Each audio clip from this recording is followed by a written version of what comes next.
빌립보서는 사도 바울이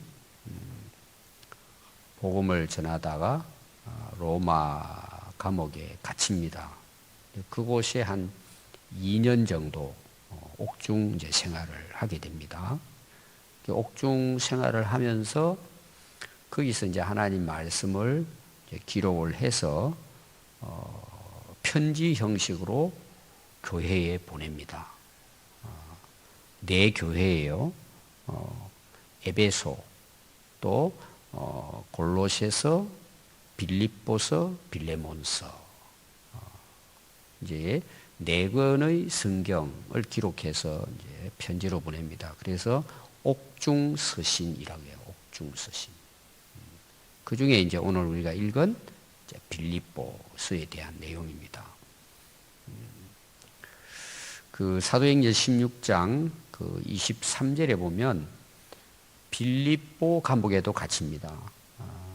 그래서 복음을 빌립보 지역에 가서 복음을 전하는데 거기에 이제 많은 역사가 일어납니다. 그 중에 이제 하나가 귀신 들린 사람이 이제 쫓겨나는 그런 이제 기적이 일어납니다.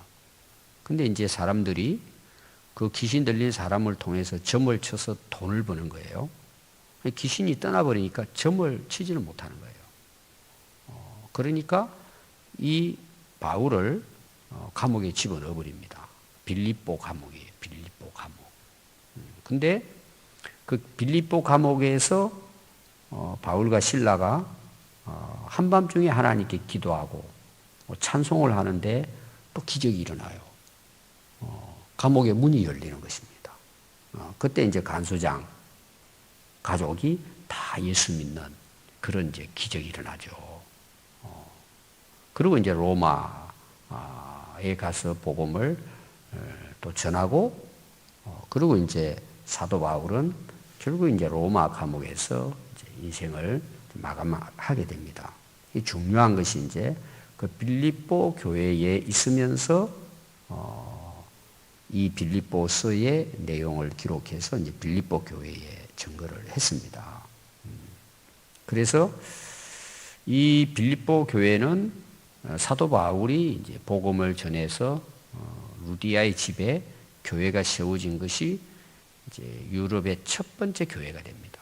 빌립보 교회는 그 당시 유럽의 복음이 전거되는 데 있어서 굉장한 역할을 했다고 볼 수 있습니다. 그래서 사도 바울의 그 생애를 보면 그 많은 고난을 받습니다. 복음을 위해서. 특별히 이제 감옥에 갇히고. 그래서 자기를 소개할 때 상당히 많은 부분에 나는 예수님의 일로 갇힌 자다. 갇혔다. 이런 데 표현을 많이 씁니다. 하나님의 일이 뭐겠어요? 복음 전하는 일이겠죠? 많은 이제 고난을 당했다는 그런 이제 표현을 쓰게 됩니다. 그럼 빌립보서는 이제 1장부터 4장까지 기록이 되어 있는데 일반적으로 이제 빌립보서의 주제를 기쁨이라고 해요. 기쁨. 주 안에서 기쁘해라. 근데 사도 바울이 뭐예요? 지금 감옥에 갇혀 있잖아요. 로마 감옥에. 본인이 지금 감옥에서 고난 중에 있습니다. 근데 사도 바울은 고난 중에도 뭐예요? 기뻐할 수 있었단 말입니다. 그래서 빌립보 교회도 그 당시에는 이제 많은 핍박을 받잖아요. 근데 사도 바울은 기뻐하면서 빌립보 교회에다가 너희들은 기뻐해라. 근데 어떻게 기뻐하라 그랬어요? 주님 안에서 기뻐해라. 이게 이제 빌립보서의 주제다. 이렇게 이제 일반적으로 이해를 합니다. 자기가 감옥에 있으면서 기뻐했단 말이에요. 그리고 자기 간증이에요. 주 안에서 기뻐해라는 겁니다. 그래서 1장 4절을 보면 간구할 때마다 너희 무리를 위하여 기쁨으로 항상 간구한다. 이 사도 바울은 감옥에 가면 뭐예요? 특징이 뭐냐? 감옥 안에서 기도하고 찬송하는 거예요. 또 말씀을 전하고.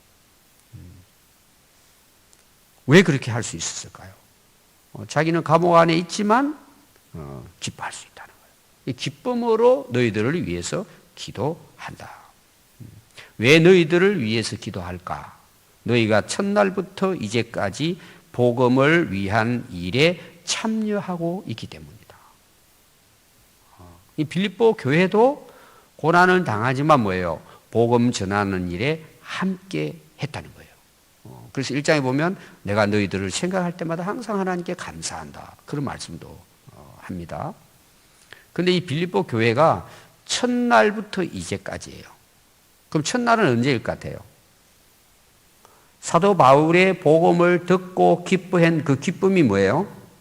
사도 바울이 떠나 있어도 지금까지 기뻐하면서 즐거워하면서 하나님의 복음의 역사에 함께했다. 이런 말씀입니다.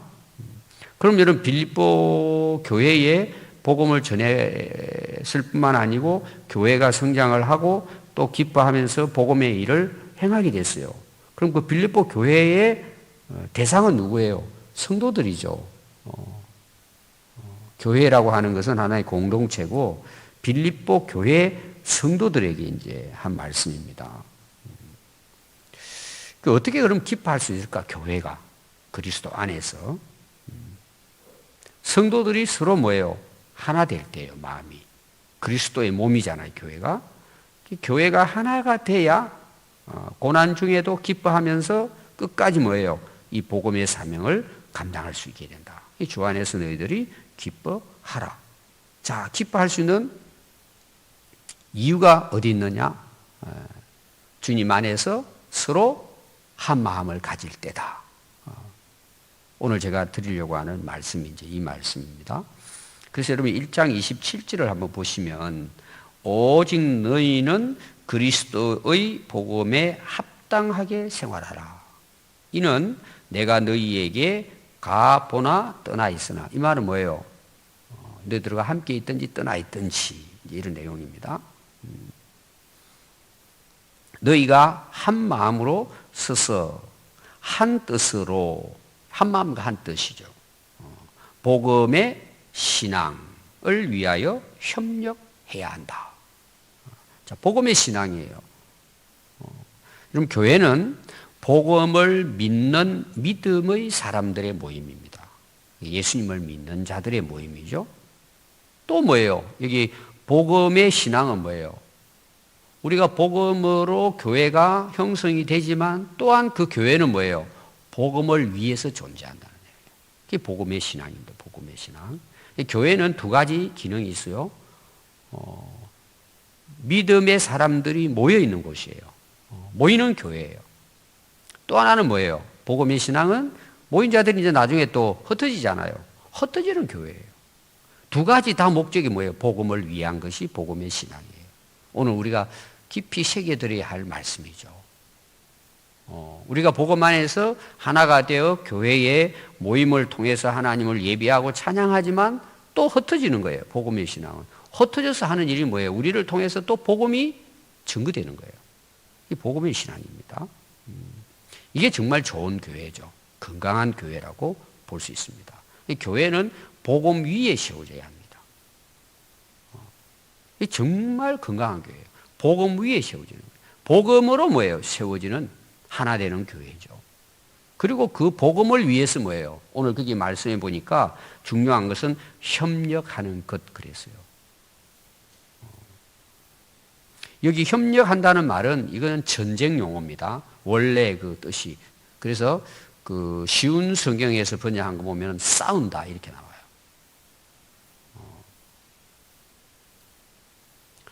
여러분 교회가 복음을 위한 그 공동체잖아요.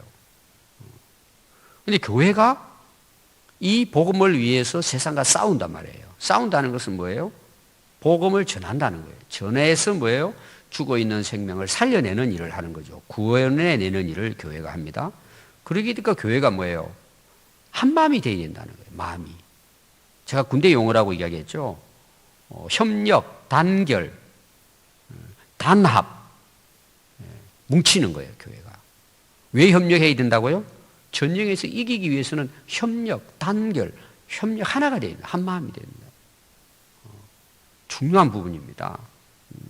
그럼 여러분 교회가 고난을 당하고 또 침략을 당하고 대적을 당하고 이런 여러 가지 일들이 교회에 일어납니다.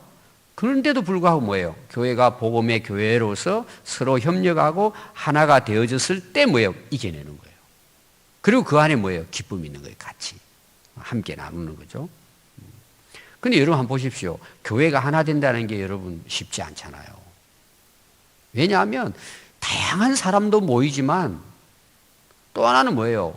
예수 믿는 사람도 있지만 믿지 않는 사람도 교회는 있어요. 교회는 다 모여 있는 거예요. 어린애부터 노인에 이르기까지 뿐만 아니라 신앙의 단계도 다 달라요. 상황이 다 다르고. 그런데 어떻게 마음을 하나로 할 수 있어요? 한 마음과 한 뜻을 어떻게 가질 수 있어요? 이게 정말 어려운 거예요, 여러분. 지금 사도 바울은 빌립보 교회에 이 이야기를 하고자 하는 거예요. 너희들이 주 안에서 기뻐해라. 그리고 복음의 교회로서 너희들 역할을 감당해야 된다. 근데 고난은 있잖아요. 어떻게 그걸 해내느냐? 너희들이 한 마음을 이루면 된다는 거예요. 한 마음과 한 뜻을 가지고 협력하면 교회로서의 사명을 감당할 수 있게 되고 뭐예요? 또 성도들이 믿음을 지키고 또 그 안에서 우리는 기뻐할 수 있다는 거예요. 협력이라는 게 굉장히 중요하다는 걸 지금 빌립보 교회 성도들에게 사도 바울이 전하는 것입니다. 그래서 실제로 주제는 기쁨이라고 하지만 실제로는 교회 연합이에요. 여러분 교회가 하나가 될 때 어때요? 이겨내지 않아요.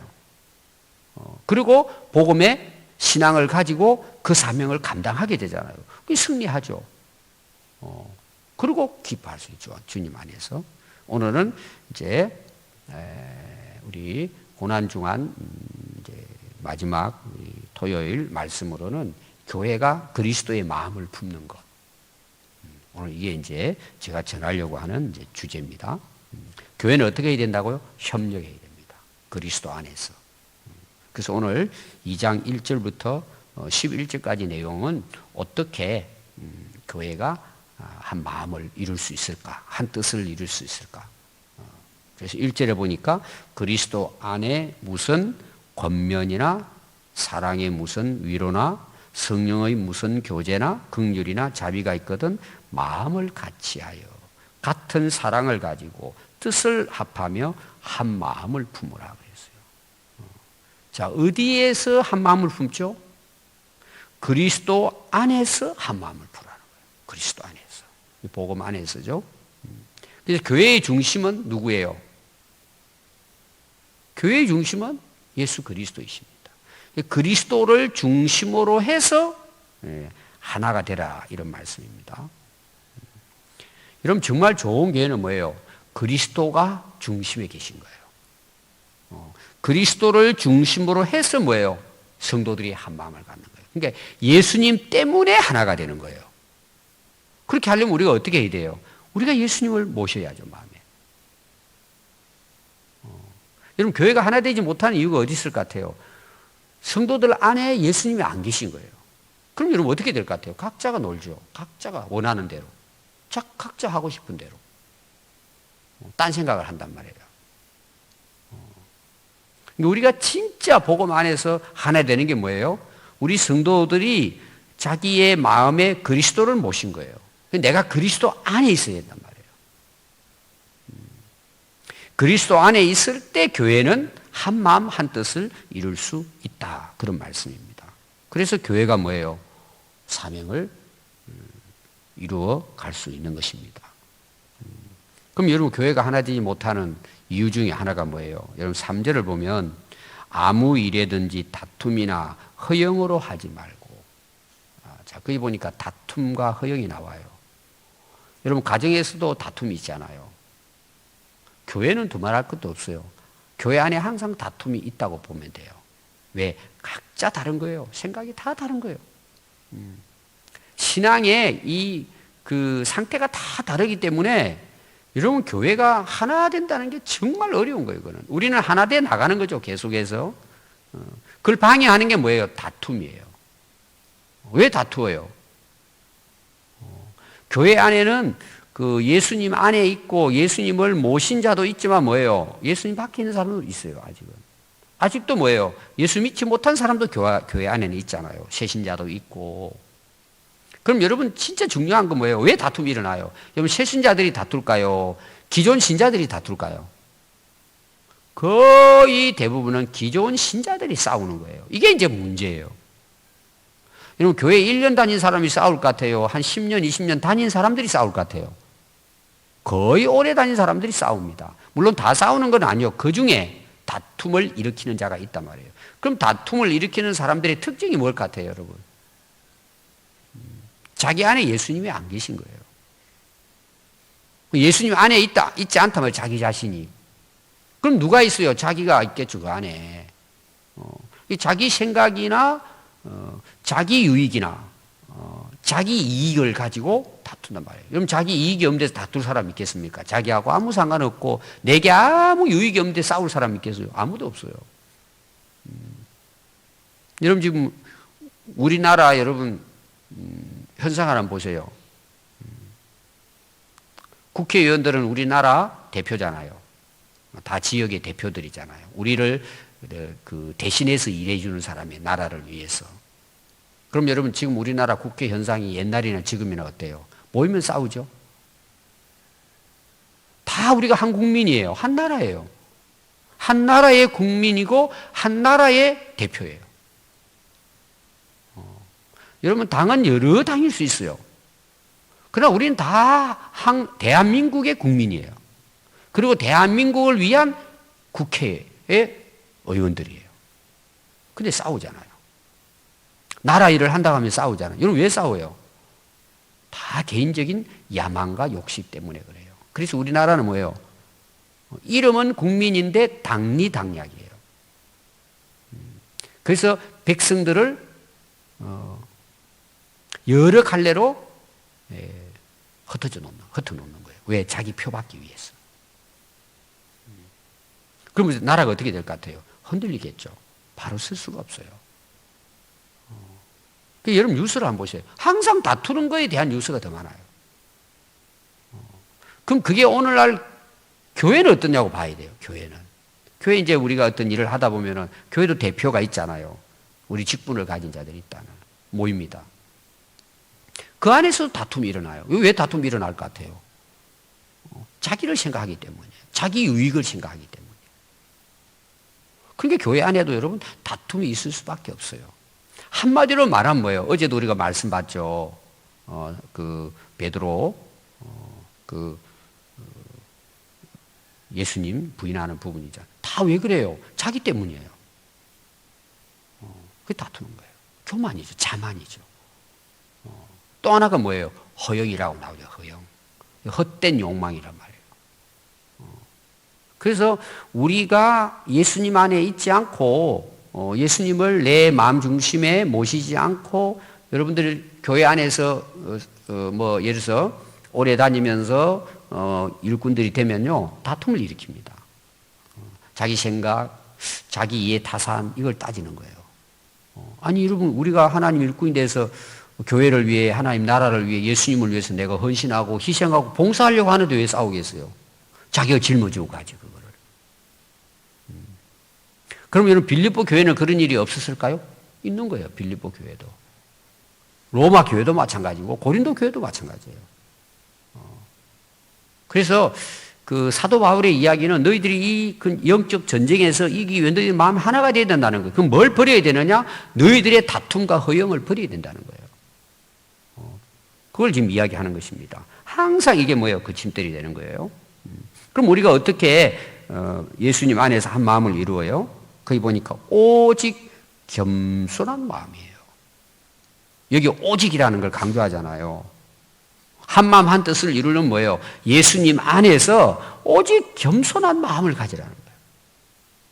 그 겸손한 마음을 가지니까 어때요? 교회가 여러 부류 여러 사람들이 있으니까 뭐예요? 다른 사람을 존중해 주는 거예요. 여러분 존중한다 했을 때 나쁜 것을 존중한다는 의미는 아닙니다. 서로를 주님 안에서 있는 우리 성도들을 서로 자기보다 낮게 여기고 좋게 보고 섬긴다는 거죠. 그래서 각각 자기 일을 돌아볼 뿐더러 다른 사람들의 일을도 돌아보라는 거예요. 협력이 협력 그것이. 그래서 나의 기쁨을 충만하게 하라. 하나 되는 일 중에 또 중요한 게 뭐예요? 그리스도 안에 한 마음을 품으려면 오직 겸손한 마음을 가져야 한다. 그 하나님 역사는요, 겸손한 마음을 가진 사람들을 통해서 하나님이 일하시는 거예요. 그러니까 우리가 하나님의 일을 하는데 내가 능력을 가지고 있는 것도 중요해요. 근데 우리가 겸손한 마음으로 내가 주 안에서 다른 사람을 섬기게 되면요, 그게 능력이에요. 왜 능력일까요? 하나님은 그 겸손한 자를 통해서 일하시기 때문이에요. 그런 교회가 진짜 좋은 교회예요. 그럼 어떤 일이 일어날 것 같아요? 복음의 역사가 일어나는 거예요. 그래서 5절부터 보면은 너희 안에 이 마음을 품으라, 그리스도 예수의 마음이다. 제가 이제 우리가 본보는 거에 대해서 예수님 말씀을 본받아야 되지만 예수님의 삶을 본받아야 된다. 예수님이 살아갔던 삶을 우리가 항상 거기다 기준을 놓고 우리가 본을 보면 된다 그랬죠. 예수 그리스도의 마음을 품으라는 우리 안에. 그 예수님 마음은 어떤 마음일까요? 그분은 원래 하나님이신데 하나님과 동등됨을 취할 것으로 여기지 아니하시고 오히려 자기를 비웠대요. 종의 모습으로 오시는데 사람과 같이 오셔서 자기를 낮추시고 죽기까지 복종하신 거예요. 그 죽기까지 복종이 뭐예요? 십자가의 죽으심이에요. 하나님께서 예수 그리스도를 보내시고 예수 그리스도를 통해서 인류를 구원하기 위해 보내셨단 말이에요. 근데 그 예수님이 하셔야 될 일이 뭐예요? 십자가를 지시는 일이에요. 그래서 너희들은 이 그리스도의 마음을 너희들이 품도록 하라는 것입니다. 그 예수님 결론이 뭐예요? 자기를 낮추시고 비워서 하나님의 명령에 복종해서 자기 십자가를 지시고 죽으신 거예요. 희생하신 거예요. 그게 예수님의 마음이라는 것입니다. 그럼 우리가 어떻게 될 것 같아요? 그리스도의 마음, 예수의 마음을 품게 되면 하나가 된다는 거예요. 진짜 훌륭한 분은 뭐예요? 그리스도의 마음을 품고 살아가는 자들이에요. 하나님은 그들을 통해서 뭐예요? 예수님을 통해서도 인류의 구원의 역사를 이루었지만 오늘날도 그런 교회, 그런 성도를 통해 하나님의 구원의 역사는 진행되는 거예요. 아멘. 그래서 2장 5절부터 7절은 그리스도 예수님의 마음을 품어라. 자, 결론입니다. 9절부터 11절 보니까 하나님이 어떻게 하셨을까요? 그 예수님의 이름을 높이셨다는 거예요. 뛰어난 이름이 되게 해서 땅이 하늘에 있는 자들이나 땅 아래에 있는 모든 자들을 예수님 앞에 무릎을 꿇게 하셨다는 거예요. 자, 예수님 십자가 못 박혀 돌아가셨어요. 실패작이죠. 근데 하나님께서 뭐예요? 3일 만에 부활하게 하신 거예요. 예수 그리스도 이름을 드러내신 거예요. 영광을. 40일 동안. 그리고 예수님 다시 오십니다. 심판에 주러 오세요. 그때는 세상의 모든 권세자들뿐만 아니라 모든 사람들이 예수님 앞에 무릎을 꿇게 된다는 것입니다. 그래서 모든 입으로 예수 그리스도를 주라 너희들이 시인하여 하나님께 영광을 돌리게 하셨느니라. 결론이 뭐예요? 하나님께서 예수 그리스도의 이름을 높이시고 결국은 승리하게 하시고 하나님이 영광을 받으셨다는 것입니다. 오늘 저와 여러분 교회를 통해서 하나님이 하실 일이 뭘 것 같아요? 하나님께 영광을 드러내게 하시는 거예요. 그 영광을 드러내게 하시는 게 뭐예요? 교회가 그리스도 안에서 한 마음을 품고 오직 예수님의 그 마음을 품고 우리 개인뿐만 아니라 교회를 통해서 지금도 하나님의 구원의 역사는 계속 진행된단 말이에요. 이 일들을 이루시고 결론은 뭐예요? 하나님이 영광을 받으신다는 내용이에요. 우리 교회가 이런 교회가 되면 어떨 것 같아요? 하나님이 기뻐하시고 하나님이 영광 받으시는 교회가 되는 것이죠. 여러분 우리가 이루어 나가야 될 교회가 이런 교회예요. 그래서 마지막 우리가 그 3장 또 4장을 보면 3장 1절에는 끝으로 사도 바울이 나의 형제들아 주 안에서 기뻐하라. 또 4장 4절에 보면 주 안에서 항상 기뻐하라. 내가 다시 말하노니 기뻐하라. 그리고 우리 잘 아는 4장 12절부터 보면 나는 비천에 처할 줄도 알고 풍부에 처할 줄도 알아 모든 일 곧 배부름과 배고픔과 풍부와 궁핍에도 처할 줄 아는 일체의 비결을 배웠노라. 내게 능력 주시는 자 안에서 내가 모든 것을 할 수 있느니라. 이 사도 바울이 감옥에서도 기뻐하고 즐거워했잖아요. 기도하고 찬양하고 거기도 하나님의 구원의 역사가 일어났어요. 오늘날 우리가 예수 그리스도의 마음을 품고 교회가 한 마음 한 뜻을 이루었을 때 하나님은 그 교회를 통해서 세상을 구원하실 뿐만 아니라 그 교회에 하나님 주시는 기쁨이 충만한 것이죠. 자, 이게 가능할까라는 거예요. 가능하다는 내용이죠. 사도 바울은 이런 엄청난 고난을 당하고 이런 정말 비참한 자리에 있었지만 일치의 비결을 피운 거예요. 어떤 상황에서든지 내게 주시는 그 하나님의 능력 안에서 내가 다 해낼 수 있다는 거예요. 인간의 힘으로는 부족하지만 우리가 하나님의 능력 안에서는 충분히 가능하다는 거예요. 아멘. 이게 오늘 우리가 살아가야 할 삶이고 교회가 해야 될 사명이고 복음적인 신앙의 삶이에요. 그래서 여러분들이 오늘 이 빌립보 교회에 사도 바울을 통해서 주신 이 말씀이 오늘 저와 여러분들 우리 교회에 주어지는 말씀이에요. 우리 교회가 이런 교회로서 특별히 이번 고난 주간을 통해서 하나님이 기뻐하시고 영광을 받으시는 이런 교회로 우리 모두가 함께 세워갈 수 있기를 바랍니다. 기도하겠습니다.